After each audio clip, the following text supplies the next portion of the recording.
Then, like when I'm out, then I bring all that out. Like if I go out partying or go out to eat and stuff, I keep that on my social life. Yes. But since I have other relatives, my brother and sister, I keep them calm down and everything, and I finish them. But basically, I have keep everything on one accord. Keep this in school and keep that as my social life, and then my home relationship, I keep that at home. Cool. Cool. Um, my schedule is very, very packed because how I keep my schedule in balance is, well, I necessarily don't keep it in balance. My family helps me keep it in balance because I can't keep our schedule in balance just by myself Yes. because it's a lot of things that I Yes. do. So, yeah, my family help me keep it in balance 100%, always behind me in whatever I do. And I handle it I handle it very well in the way I do things. If I can't get it done, then I try to make the deadline. If I can't, then I'll talk to somebody to make it. And any other advice or words of wisdom that you want to leave, for other young people that are watching, or any adults that may misunderstand, people of your generation. A lot of us, we go through things that we think that we're going through it on our own, and I think that some young people don't feel as empowered as they could because they feel like, they haven't seen examples of young people transforming the world, and you guys are a very good example of that. So what advice would you give to other young people who are watching you and might, be motivated and, see you as a role model? Well, to the viewers or whatever, I would just say, be you. Don't try and be no one else. Like, impossible is nothing. Like, you could accomplish anything. So just do what you got to do in school. Do what you got to do on these streets. If that's take care of, like, the poor or whatever you want to do, like, stand up for what you want and be yourself. Most definitely, most definitely. Stay on track and do the right thing. Pretty much just stay in school, have a proper mindset. Religion plays a big part in your life, no matter how you look at it. Pretty much just don't do anything shameful. Word up, word up. And finally, my last question to you out here. You're a very intelligent, well-spoken young man. A lot of times, particularly with, Black and Latino youth, we don't get to see these kind of, images of, like, youth of color. Mm-hmm. Why do you think that, we're not seeing more people like you on, like, television and stuff like that? Because it's more appealing to see somebody who's gangster and out there doing drugs, making a lot of money like that. People want fast money rather than taking time to better themselves. For sure, for sure. It's just, like, basically brainwashing. The way, like, hip-hop just... what has come from back in the day to right now is just like, it was old school, used to have meaning and all that, but then we just came to commercial booty and all that, and it's just like, it faded into everybody's minds and stuff, so all the teens, listen to like that pop, lock, and drop stupid stuff, Yes. So basically they just got everybody with that. Why do you think, man, it's been that kind of change, that kind of shift from, some of the more positive, progressive messages to, all the materialism, the violence, misogyny, and all that? And not that this has been totally absent of hip-hop, in the beginning, but it's just, that's all you see now. Why do you think we've seen that change? Money, basically. People are out there for the money, and they do whatever sells, so. Word up, word up. We talk about BET. Some have, wondered about some of the images that have been presented there where, on some levels, it only shows a certain image of blackness. And definitely, there's materialism. There are people who are really wealthy. But a lot of people, like Jay-Z and Lil Wayne, they're rich. Some people, if you just made your album, and I know a few things about the record business, it's not very likely that you're going to be able to, have that kind of money when you just made your first song. So what do you think is the motive behind like some of these images and everything that we see that aren't always realistic? And hip hop, it was birthed out of, something that was real, that was organic, not perfect, not just conscious and political all the time. It had warts. It showed everything in the black community, the good and the bad.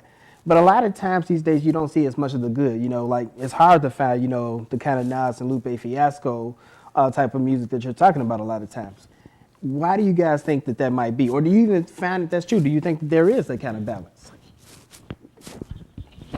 Some people rap just because they want the money. But a lot of times the stuff that they have in the videos is not theirs. They just borrowing it just because it's their video. Yes. I think this happens because nowadays we are portrayed as being just the niggas on the street or the people who just rap just to be rapping. We portrayed that we can't do nothing in the world, and you don't see it because that's not what we're putting out there. We don't see it on TV because nowadays in communities we too busy killing each other. What's the use of putting something good on TV? But I believe it's going to be a change sooner or later. I hope so.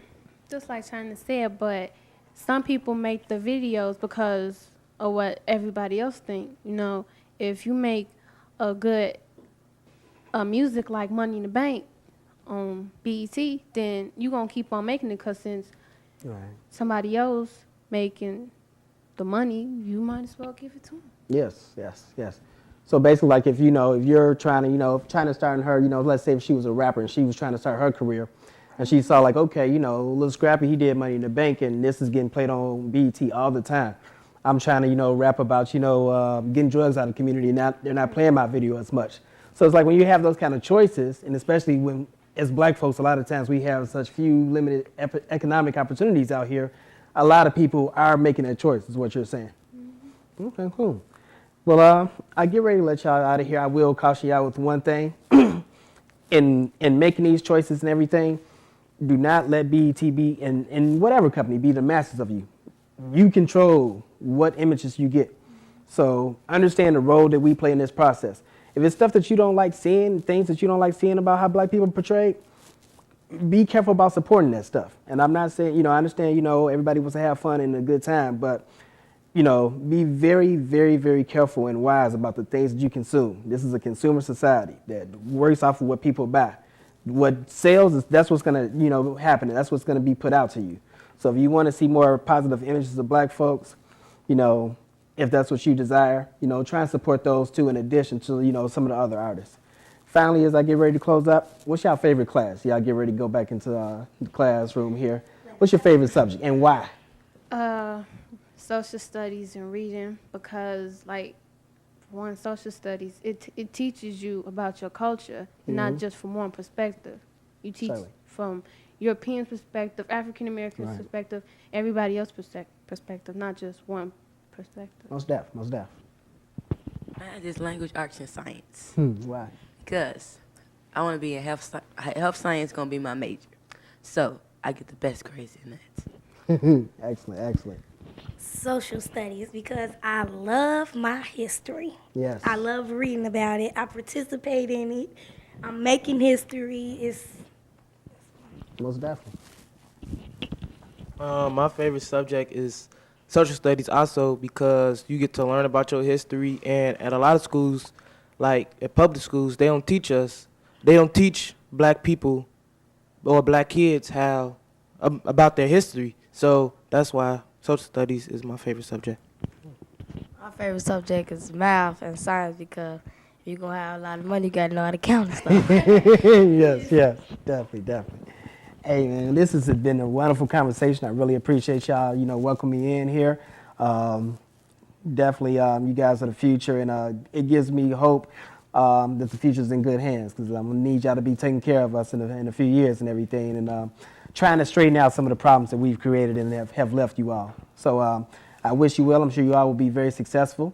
I hope that you hold true to some of the things that you committed here to today. If not, we got you on tape. So if y'all somewhere selling out in 10 to 15 years, we're going to come find you. Like, this is what China was saying, and this is what she's doing now. So I wish y'all well, and good luck to y'all. Your man Ken was telling me about, the play that you guys are getting ready to put on. What role are you playing in that, and what, are the goals of the play? What kind of messages do you want to get across? The messages we're trying to get across is just like what the media portrays, basically, the wrong stuff that they doing. And like we're trying to just show them our point of view. And then my role, I'm just basically, I got a couple lines just to give a couple pieces out. Most definitely. Right. Just sitting there telling us off camera, he's been a little bit too much. So I just probably got a couple lines. So we probably going to go check him out next week, and he probably just going to rip the whole thing to shreds. But, for sure. Modesty, man, especially in these days and times, you can't be too modest in these days where everybody is talking about me. So, that's definitely much welcome. I'm kind of in all like the dances because I like to dance Word too. up. So I dance and like